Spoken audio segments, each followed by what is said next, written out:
inspired me so much. And he himself was a mathematician from ISC.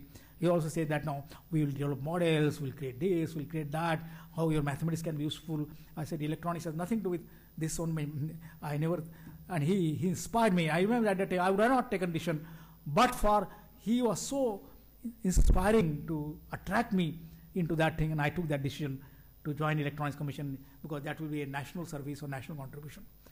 It was at this time, friends, that another thing which happened in my in the history of electronics, post electronics. I saw first time the computers in IIT.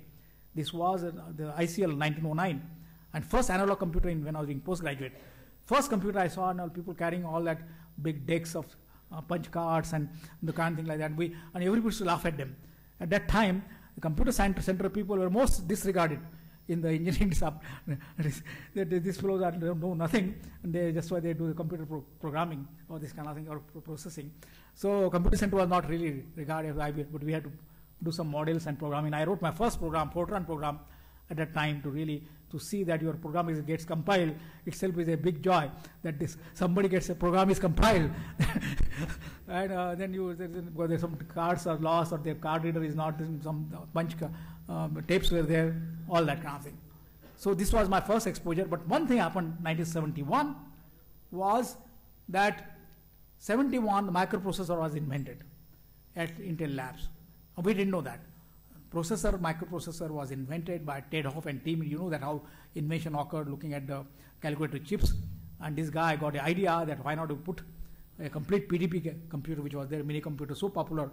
We had known the PDP computers, but this can be put on a chip. Why keep on designing new chips every time for a scientific calculator or this one or for commercial calculator? So we can write a program. It's just write a program and change like a von Neumann model, create a chip. And that was 4004. And this one, and we were exposed to 74. I was exposed to 74. This is a processor we saw in Motorola processor, an Intel processor 8080 in 74. And first workshop was conducted at the highest institute. So we are seeing Professor Pitke, etc. They came and they were showing P.V.S. Rao that this is the processor. At that time, I must say that because of my abstract thinking, I got a thing, and I was in the Electronics Commission where I could make the decisions. I could implement the policies, I could write the policies, and somehow I failed. I don't want to think that congratulate myself or whatever thing. I got the idea that this microprocessor is going to play very, very important. It is like something like a magic that you have thinking in the process. Computers were not known, but their impact was not known. But now there is a chip which is so affordable, and you think and write a program, and the chip start behaving like that. Chips start almost can create a circuit like that. You can create a circuit like that. And it's so affordable.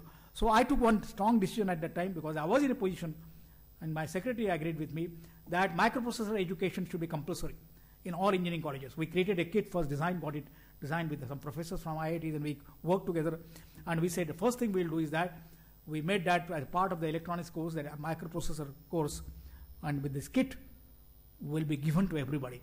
The 8080 kits and Motorola kits, and then the teachers will be trained.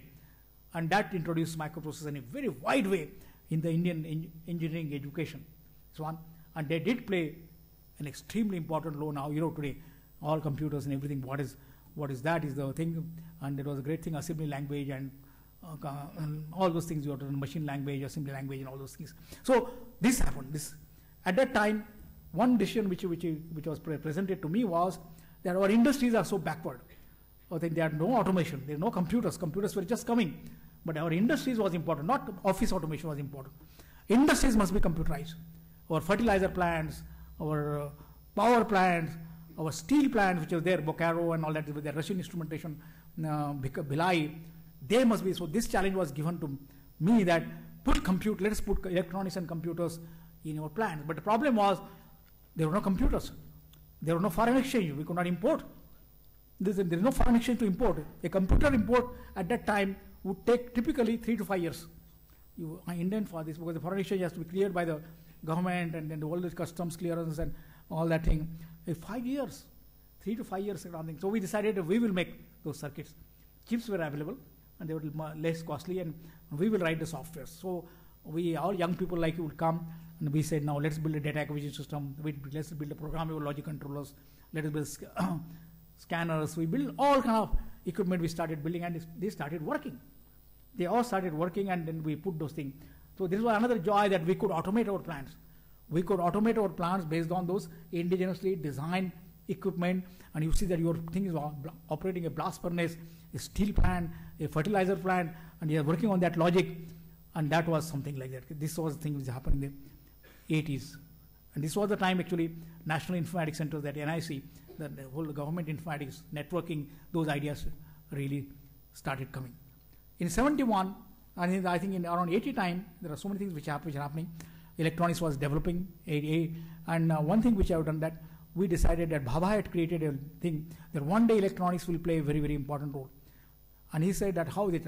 So we estimated how big is the electronics industry at that time. And I was given that task, electronics industry, because there are no surveys like that. So what is electronics? So my first define was what is electronics, and I started writing what is electronics: register, capacitor, this, that, thing, transistors, discrete circuits, LSIs, VLSIs, this one, radios, transistors, all that kind of thing, consumer electronics, instrumentation of different kinds, automation system, broadcasting equipment, telecom equipment, and I made it. Now suddenly I discovered there was a huge book which came just to list out what is electronics means. Then who are the manufacturers, how to manufacture, how to give the R&D projects, all those kind of things. And that time I estimated that electronics production in that country in those times was 300 crores. Total put together, total imports, everything put together was 300 crores put together, national thing. Most of it were radios, and this one some black and white televisions and some instrumentation, all those kind of stuff.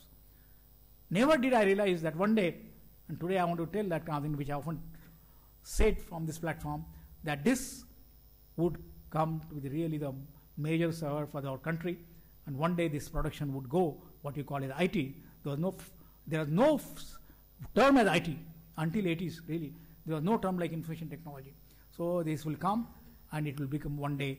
Today, if you really look at it, the last which counts, putting IT together is 5 lakh crores. Coming from really 1,000 times in your 3 decades, every order of magnitude growing, which no one imagined. We are doing planning that we can ever be like that. So today, it is called this one. So from that it began. 80s was the decade. I must say that I got an opportunity to lead a laboratory at a very young age of 33, to direct over 400, the largest laboratory at that time after Pilani, central laboratory.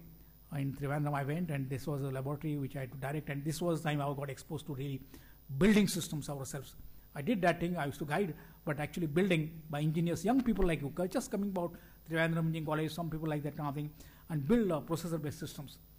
I think one of the first systems I built, the traffic control systems, was the ideal application for a traffic control system. Today I see everything, even today, go across India, those were the systems, and I still wonder how they work with that Motorola 6800. Still they are working in the traffic control systems, and traffics are working. So then students will feel very great pride, our systems are working in this thing, in the going to power plants, process plants, defense simulators, all that thing. The first color television, which was developed, first color solid state television. Vacuum tube was ECIL. We developed the first color television, solid state, and it started working when my son was born. I said, this is a gift to you. This is the first to that color television. But one story of that I must, I think I'm running out of time, but I will go now quickly. There was that time that Mrs. Gandhi wanted their Asiad 1982 was to have that kind of Asian Games, and she had seen in Bangkok that there can be a